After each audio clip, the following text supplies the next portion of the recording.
ವಿಚಾರ ಮಾಡಿ ಸಾಲ ಕೊಡ್ಬೇಕಾಗ್ತದೆ. ಈಗಿನ ದಿನಮಾನದಲ್ಲಿ 15 ರೂಪಾಯಿ ಇವತ್ತು ನಾವು ಕೊಟ್ಟಿವಾಗ 10 ರೂಪಾಯಿ ಕೊಡ್ಕೋಬೇಕಾದ್ರೆ ಭಾಳ ಕಷ್ಟ ಅದ, ಹೋಗೋಂಥ ಪರಿಸ್ಥಿತಿ ಇದೆ. ಅದಕ್ಕೆ ಎಲ್ಲರನ್ನ ನಾವು ಹಿಂಗೆ ಗಡಬಡ ಮಾಡಲಾಗಿದ್ದೆವು. ಅಪ್ಪರಿಗೆ ಈ ಸಂದರ್ಭದಾಗ ಒಂದು ಮೌಲ್ಯ ಅನ್ನೋರೇ ಒಂದು ಮಾತು ಹೇಳ್ತೀನಿ. ನಾವು ಅಚಾತುರವಾಗಿ ಎಷ್ಟೋ ಮಂದಿ ಹತ್ರ ಸ್ಟಾರ್ಟಿಂಗ್ ಪ್ರಾರಂಭದಲ್ಲಿ 1000, 2000, 3000 ಮೆಂಬರ್ ಮುಖಾಂತರ ಕೊಟ್ಟು ಹಾಗಿಲ್ಲ. ನಿಧಾನವಾಗಿ ಆಮೇಲೆ ನಡೀತಲ್ಲ, ನಿಧಾನವಾಗಿ ನಡೀತದೆ. ನಿಧಾನವಾಗಿ ನಡೆದಾಗ ಅದರ ಆಯಸ್ ಹೆಚ್ಚಿಗೆ 3 ವರ್ಷ ಬಾಳ್ತದೆ. ಅದೇ ರೀತಿ ಕುದುರೆ ಓಡಿದ್ರೆ ಅದರ ಆಯಸ್ ಎಷ್ಟು ಇರೋದೇ 14 ವರ್ಷ. ನಾವು ಕುದುರೆ ಆಗೋದು ಬೇಡ, ಕುದುರೆಯಾಗಿ ಜನರಿಗೆ ತೋರಿಸೋದು ಬೇಡ.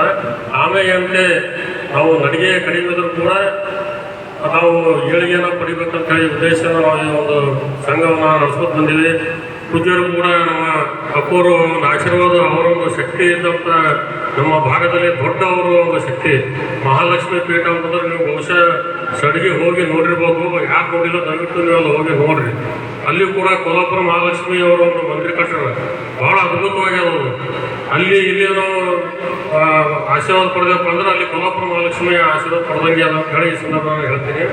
ಅದಕ್ಕೆ ಪೂಜ್ಯರವನ್ನ ಆಶೀರ್ವಾದ ಮತ್ತು ಪೂಜ್ಯರವನ್ನ ಮಾರ್ಗದರ್ಶನ ನಮ್ಮ ಜೊತೆಗಿದ್ದು ಮುಲ್ಗೆ ಅನ್ನೋರಂದ್ರೂ ಕೂಡ ನಾವು ಎಲ್ಲ ಇದ್ದಾರಪ್ಪ ಅಂದ್ರೆ ನಮ್ಗೆ ಭಾಳ ಧೈರ್ಯ ಇರ್ತದೆ. ನಮ್ಮ ಎಲ್ಲ ಸದಸ್ಯರು ಕೂಡ ಇವತ್ತು ಭಾನುವಾರ ಇರಲಿದ್ದು ಸ್ವಲ್ಪ ಕೆಲವರ ಕಡೆ ಬೇರೆ ಕಾರ್ಯಕ್ರಮ ಇರ್ಬೋದು. ಅವರು ಕೆಲವರಿಗೆ ಆರಾಮಿಲ್ಲ ಇವತ್ತು. ಆ್ಯಕ್ಚುಲಿ ಅಂತ ನಮಗೂ 2 ದಿನ ಆಯ್ತು ಆರಾಮಿಲ್ಲ ಆ್ಯಕ್ಚುಲಿ ಹೇಳ್ತಾರೆ. ಆದರೂ ಕೂಡ ನಾವು ಹಮ್ಮಿಕೊಂಡು ಹೋದ್ರೆ ಏನೇ ಬರಲಿ ಮಾಡೋದು ತೆಗಿಬೇಕಂತ ಹೇಳಿ ಮಾಡಿ ಬರ್ಬೇಕಂತ ಹೇಳಿ ನಾವು ಮನ ಕೊಟ್ಟು ಇವತ್ತು ನಾವು ಈ ಕಾರ್ಯಕ್ರಮವನ್ನು ನಾವು ಮಾಡ್ತಾ ಇದ್ದೀವಿ. ಇನ್ನೂ ಸಾಕಷ್ಟು ಜನರು ಬರೋದ್ರ ಇಲ್ಲಿ ಅಲ್ಲಿ ಬಂದಂಥ ಎಲ್ಲ ನಮ್ಮ ಸದಸ್ಯರೇ ಇವತ್ತು ಈ ನಮಗೆಲ್ಲ ಗೊತ್ತು. ನಾವು ಸದಸ್ಯರಿಗೆ ಅಷ್ಟೇ ನಾವು ಇಲ್ಲಿ ಅವಕಾಶ ಸಿಗ್ತದೆ ಬರ್ಲಿಕ್ಕೆ. ಅವ್ರಿಗೆ ನಾವು ಒಂದು ಕಿವಿ ಮಾತು ಹೇಳ್ತೀನಿ, ದಯವಿಟ್ಟು ನೀವು ಸಹಕಾರ ಕೊಡ್ರಿ. ಸಾಲ ಒಯ್ಲಿಕ್ಕೆ ನಾವು ಬೇಡ ಅನ್ನೋದಿಲ್ಲ. ಸಾಲ ಕೂಡ ಅಷ್ಟೇ ಬಡ್ಡಿ ಆಯಿತು, ಏನು ಬಡ್ಡಿ ಅಂದರೆ ಇಂಟ್ರೆಸ್ಟ್ ಆಯಿತು, ಸಾಕಷ್ಟು ಹೆಚ್ಚಿನ ರೀತಿಯಲ್ಲಿ ನಮಗೆ ಸಾಕಷ್ಟು ಫೈನಾನ್ಸ್ಗಳು ಆಗಿವೆ. ಅದನ್ನು ಕೂಡ ಅಷ್ಟು ಆಗಿಲ್ಲ. ಸಾಕಷ್ಟು ಜನರಿಗೆ ಫೈನಾನ್ಸ್ ತೆಗೆದುಕೊಂಡವರಿಗೆ ಬಹಳಷ್ಟು ಜನ ಆರಾಮಿ ಆಗಿದೆ, ಹಾಗಾದರೆ ಅನುಕೂಲ ಆಗಿಲ್ಲ. ಅದಕ್ಕೆ ಎಲ್ಲರ ಗುಲ್ಬರ್ಗ ಜನತೆಗೆ ನಾನು ವಿನಂತಿ ಮಾಡ್ಕೊಳ್ತೀನಿ, ಸಹಕಾರ ಸಂಘ ನಾವು ಒಂದು ಸ್ಥಾಪಿಸಿದರೆ ಎಲ್ಲರಿಗೆ ಅನುಕೂಲವಾಗುವಂಥ ಕೆಲಸ ಆಗುತ್ತೆ. ಸುಮಾರು ಫೈನಾನ್ಸ್ 2-2.5 ರೂಪಾಯಿ ಬಡ್ಡಿ ಇದ್ದರೆ ಇಲ್ಲಿ 1-1.5 ರೂಪಾಯಿ ಬಡ್ಡಿ ಇರ್ತದೆ. ಅದಕ್ಕೆ ಸಹಕಾರಿ ಸಂಘ ಹೆಚ್ಚಿನ ರೀತಿಯಿಂದ ಗುಲ್ಬರ್ಗ ನಗರದಲ್ಲಿ ಬೆಳಿಬೇಕು. ಬೆಳೆದ ತಾನೇ ಎಲ್ಲ ಸರ್ವ ಜನಾಂಗರಿಗೆ ಹಾಗೂ ಸರ್ವ ಸಾಮಾನ್ಯರಿಗೆ ಅನುಕೂಲ ಆಗುವಂಥ ಒಂದು ಕೆಲಸ ಆಗುತ್ತೆ. ಹಾಗೂ ನಮ್ಮ ಭಾಗದಲ್ಲಿ ಸಹಕಾರ ಸಂಘಕ್ಕೆ ಬಹಳ ಕಮ್ಮಿ ಒಂದು ಉತ್ಸಾಹ ಇದೆ. ಇವತ್ತ ಬೆಳಗಾಂಕೋರಿ, ಆಸಡ, ಬಿಜಾಪುರ, ಬೆಳಗಾಮ, ಧಾರವಾಡ ಆ ಕಡೆ ಹೋದ್ರೆ ಸಹಕಾರ ಸಂಘಪ್ಪ ಅಂದ್ರೆ ಒಂದು ದೊಡ್ಡ ಬ್ಯಾಂಕ್ ಇದ್ದಂಗೆ ಆ ಟೈಪ್ ಬೆಳೆದಿವೆ. ಆ ಕಡೆ ಫೈನಾನ್ಸ್ ಸಂಬಂಧ ಇಲ್ಲ. ಆ ಕಡೆ ಆ ಭಾಗಕ್ಕೆ ಬರೀ ಸಹಕಾರ ಸಂಘ ಇದ್ದೇವೆ. ಸಹಕಾರ ಸಂಘದಿಂದ ಏನು ಕಮ್ಮಿ ಇಂಟ್ರೆಸ್ಟ್ಲಿಂದ ಸಹಕಾರ ಸಂಘದಿಂದ ಅವ್ರಿಗೆ ಲೋನ್ ಸಿಗ್ತಲ್ಲ, ಸಾಕಷ್ಟು ಜನರಿಗೆ ಬಹಳ ಅನುಕೂಲ ಆಗ್ತದೆ. ಹಾಗೂ ಬ್ಯಾಂಕ್ ಸಹಕಾರ ಸಂಘನೂ ಬೆಳೀತಾರೆ, ಹಾಗೂ ಜನರಿಗೂ ಒಂದು ಅನುಕೂಲ ಆಗುತ್ತೆ. ಅಂತ ಒಂದು ಕೆಲಸ ನಮ್ಮ ಗುಲ್ಬರ್ಗ ನಗರದವರು ಹೆಚ್ಚಿನ ರೀತಿಯಿಂದ ಒಂದು ಸಹಕಾರ ಸಂಘ ತೆಗಿಬೇಕು ಅಂತ ನಾನು ವಿನಂತಿ ಮಾಡ್ಕೊತೀನಿ. ಹಾಗೆ ಇವತ್ತು ಲಿಂಗರಾಜಣ್ಣ ಸಿರ್ಗಾಪುರ ಅವರು ಬಹಳ ಒಳ್ಳೆಯ ಒಂದು ಸಂಸ್ಥೆ ಹುಟ್ಟು ಹಾಕಿದ್ದಾರೆ. ಚಾಣಕ್ಯ ಸಹಕಾರ ಸಹಕಾರಿ ಸಂಘ, ಲಿಂಗರಾಜ್ ಸಿರ್ಗಾಪುರ ಅಣ್ಣವರು ಹಾಗೂ ಅವರ ಎಲ್ಲ ಜೊತೆ ನಿರ್ದೇಶಕರು ಎಷ್ಟು ಜನ, ಸುಮಾರು 10 ಜನ 15 ಜನ ಇದ್ದಾರೆ. ಹಾಗೂ ಸದಸ್ಯರು 350 ಜನ ಸದಸ್ಯರಿರುವ ಈ ಸಹಕಾರ ಸಂಘ ಬ್ಯಾಂಕ್ ಇದೆ. ಅದಕ್ಕೆ ಮುಂದಿನ ದಿನಗಳಲ್ಲಿ ನಾವು ಇನ್ನೂ ಹೆಚ್ಚಿನ ರೀತಿಯಿಂದ ಒಂದು ಯಶಸ್ವಿ ಆಗಬೇಕು. 350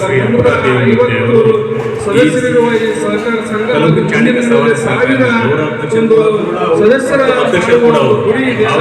ಆ ಗುರಿ ಖಂಡಿತವಾಗಿ ಯಶಸ್ವಿ ಆಗುತ್ತೆ.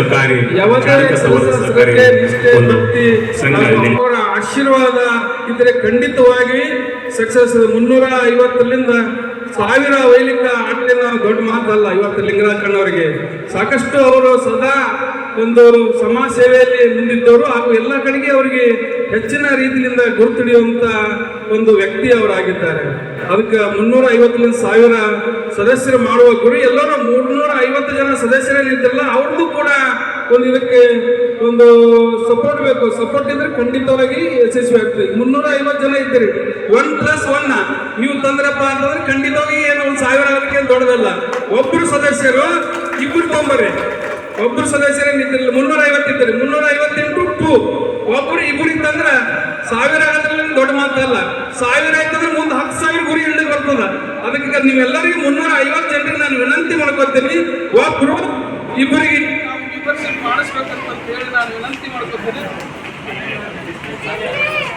ಇರಲಿ ಅನ್ನೋ ಮಾತನ್ನು ಈ ಸಂದರ್ಭದಲ್ಲಿ ಹೇಳುತ್ತಾ, ಇದರ ಜೊತೆಗೆ ಅನೇಕರನ್ನು ಕೂಡ ಈ ಸರ್ಕಾರಿ ಸಂಘಕ್ಕೆ ಕೈ ಕೂಡಿಸಿ ಈ ಒಂದು ಮಟ್ಟಕ್ಕೆ ತಂದಂಥ ಎಲ್ಲ ಸದಸ್ಯರನ್ನು ಕೂಡ ಈ ಇರ್ತಕ್ಕಂಥ ಸಭೆಗೆ ಬರೋದ್ರ ಜೊತೆಗೆ ಮಹಾಲಕ್ಷ್ಮಿಯ ಆಶೀರ್ವಾದ ನಿಮ್ಮೆಲ್ಲರಿಗೆ ಇರಲಿ ಅನ್ನೋ ಮಾತನ್ನು ಕೂಡ ಹೇಳುತ್ತಾ, ಬಹಳಷ್ಟು ಸಮಯ ಆಗಿದೆ ತಂದೆ ತಾಯಿಗಳೇ.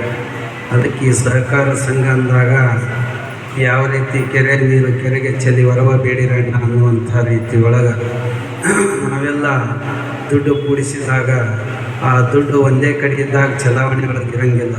ಆದರೆ ಎಲ್ಲರ ಒಂದು ಸಂಘದ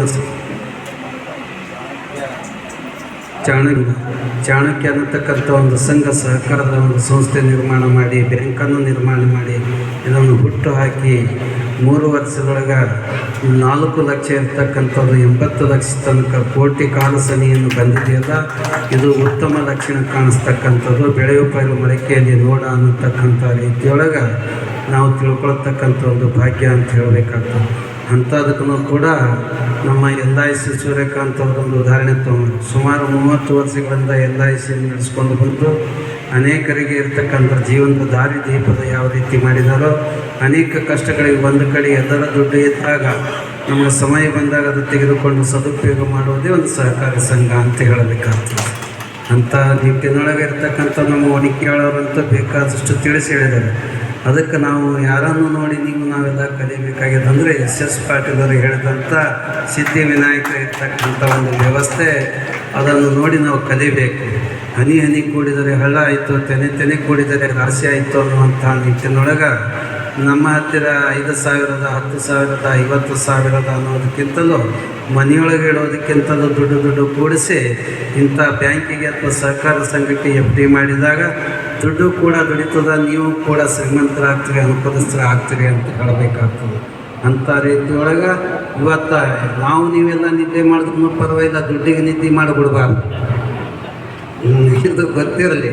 ಅದಕ್ಕೆ ನಾವು ಯಾವಾಗಲೂ ನಾವು ಅದಕ್ಕೆ